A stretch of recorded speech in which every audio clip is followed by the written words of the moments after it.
بسم اللہ الرحمن الرحیم۔ اللہم صلی علی سیدنا و مولانا محمد وعلی آلہ وصحبہ وبارک وسلم۔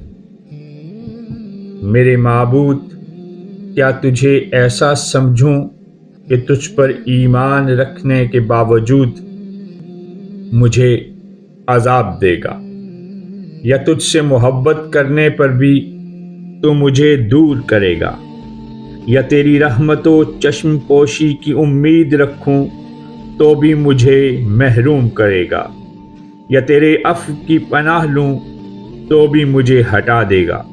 تیری ذات کریم سے بعید ہے کہ تو مجھے نا امید کرے۔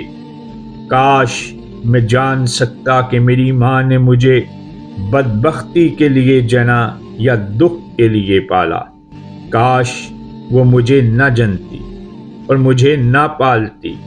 کاش مجھے یہ علم ہوتا کہ تو نے مجھے نیک بختوں میں قرار دیا اور قرب و نزدیکی کے لیے مجھے خاص کیا ہے، تو اس سے میری آنکھیں روشن اور دل مطمئن ہو جاتا۔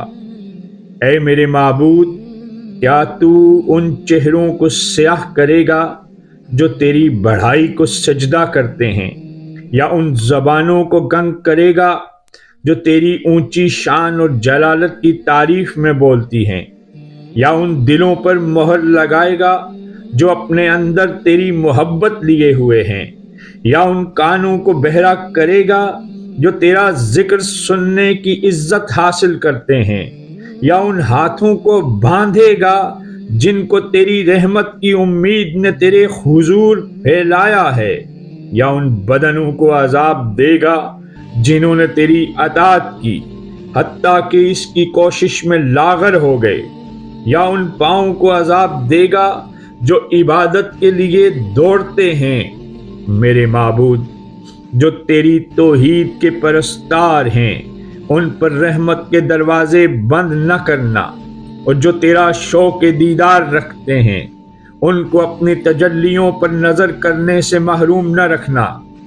اے میرے معبود، جس جان کو تو نے اپنی توحید پر ایمان کی عزت دی، کیوں کر اسے دوری کی اہانت سے ذلیل کرے گا، اور جس دل میں تیری محبت سمائی ہوئی ہے اس کو اپنی آگ کی تپش میں کس طرح جلائے گا۔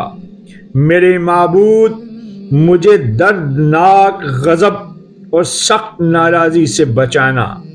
اے محبت والے، اے احسان والے، اے مہربان، اے رحم والے، اے زبردست، اے غلبے والے، اے بخشنے والے، اے پردہ پوشی کرنے والے، مجھے اپنی رحمت سے عذاب جہنم سے نجات دے، رسوائی پر شرمندگی سے بچا۔